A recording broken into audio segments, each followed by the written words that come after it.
This works. I'm delighted to be here today to talk about a topic that I am absolutely passionate about. I practice as a nurse practitioner at the University of Maryland Medical Center, and I see every time I'm in the hospital the pros and cons of how we handle serious illness care in this country. And so I am doing what I can and what we're all trying to do to improve that. So I thought I would start building on some of the comments that other people have made to just review what some of the gaps in this area are, because they're kind of big.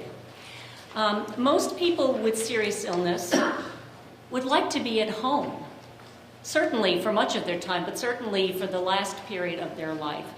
But unfortunately, because of the system that we have currently, there aren't a lot of services to keep them at home and to keep them comfortable. And so when they have problems, they come into the hospital, which would be great, except that most Americans die from chronic illnesses that we cannot yet cure. So things like Alzheimer's, dementia, renal failure, we can't fix those things. And so when people come into the hospital, because it's kind of the only place so far that they know to come into, there's not much we can do for them. But because they're very sick, they end up spending a long time in the hospital. And I always feel like the meter is running and people are spending their last days with us in the ICU, which is not really where anyone wanted to be.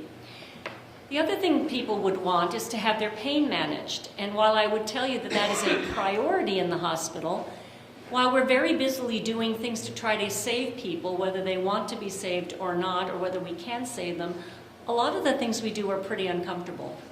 So it's actually counterproductive. People are actually physically uncomfortable while we're trying to save them from diseases we cannot save them from.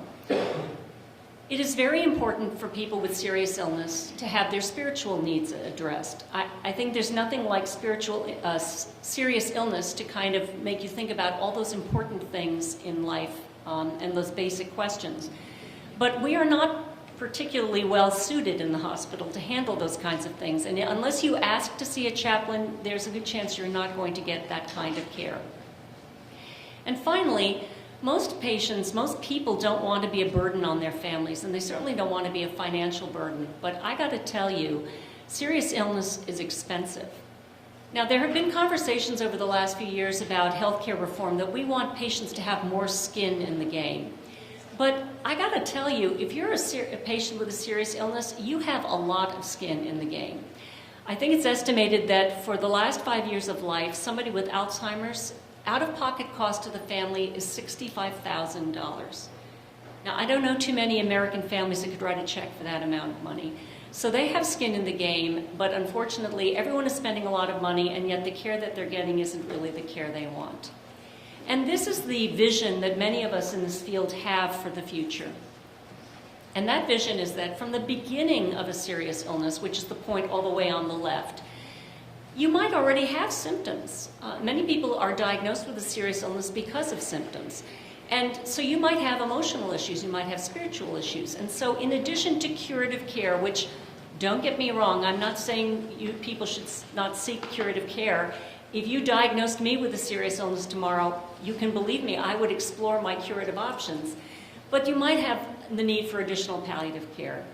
And then palliative care would be something that would go throughout, ideally, your serious illness. It would encompass hospice, which is palliative care for those in the last months of life. And we know that if you get palliative care earlier in an illness, you actually have a chance for getting hospice sooner and for longer. About 30% of people who get hospice get it for a week or less.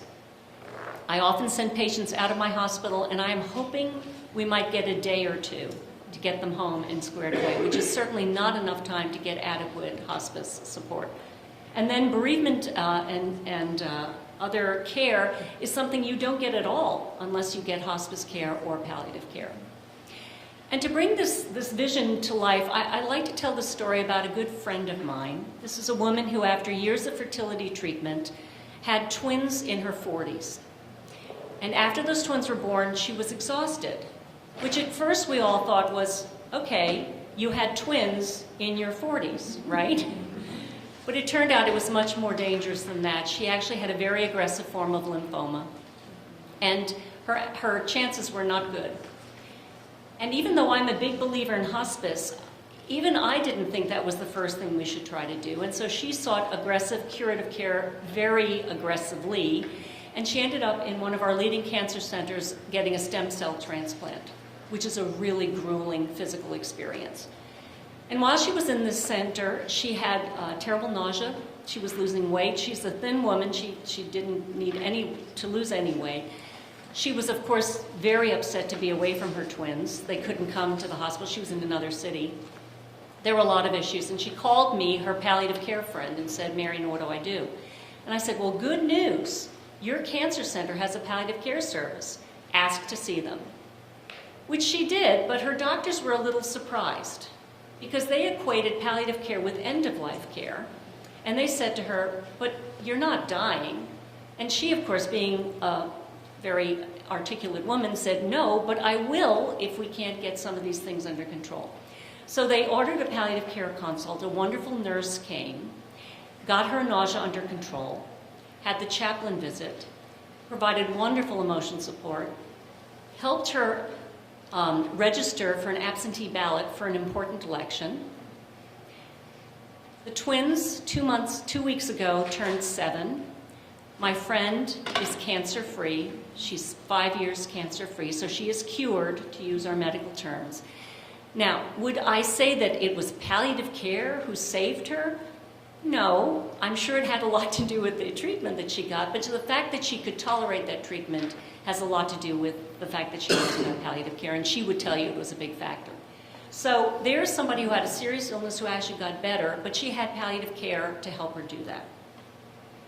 And because I'm so passionate about this area, I am totally in agreement with CTAC's goal, and it is my goal as well, and one that I'm actually dedicating the rest of my professional life to, and that is that all Americans with advanced illness, but especially those who are the sickest and the most vulnerable, would get comprehensive, high-quality, person and family-centered care, now there's a new idea, that is consistent with their goals and values and honors their dignity. So how do we know what people's goals are? Well, several of the speakers have talked about the process we have, which is advanced care planning, where you make your wishes known in advance.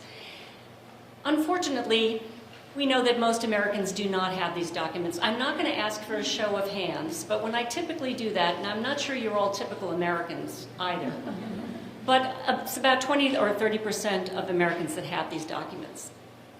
If they have them, they are safely locked away in places like their safety deposit boxes, where if you have an accident tonight and you're brought to my trauma center, it's not going to do any of us any good, right? But even if you bring the paperwork with you to our hospital and give it to us, we will put it in your chart. But if you come back, let's say 2 or 3 weeks or another 2 or 3 months later, we won't have a way of getting that document and retrieving it. And if we send you out of our hospital to rehab, there's a good chance that document isn't going to go with you either. So we have many opportunities to get more people to do these and to make them more accessible. Now, there is the good news that now we finally have the billing codes for Medicare. And as a nurse practitioner who is one of the providers who can actually use those billing codes, I'm looking forward to actually using them. And people have said to me, "Marion, really, you guys wouldn't do this unless you were paid?" Okay, let's think about your average primary care provider visit. You get 6 to 10 minutes with your provider. That is not enough time to discuss most of your medical problems. It's certainly not enough time to discuss your wishes for advanced care planning. So I think the codes are going to help. I have joined the CTAC's policy team. I am overwhelmed with the opportunities we have in this area. Beyond advanced care planning, lots of things in the quality arena, new models both for care delivery and payment. And that's very important because even though I think most people would agree that palliative care is the right thing to do, there is not a good revenue stream for it, and that's another reason why patients don't get it. And then certainly there are opportunities in professional education. So I will be here after the presentation, would be happy to answer any questions after we all do our talks, and to be a resource for you in the future. Thank you.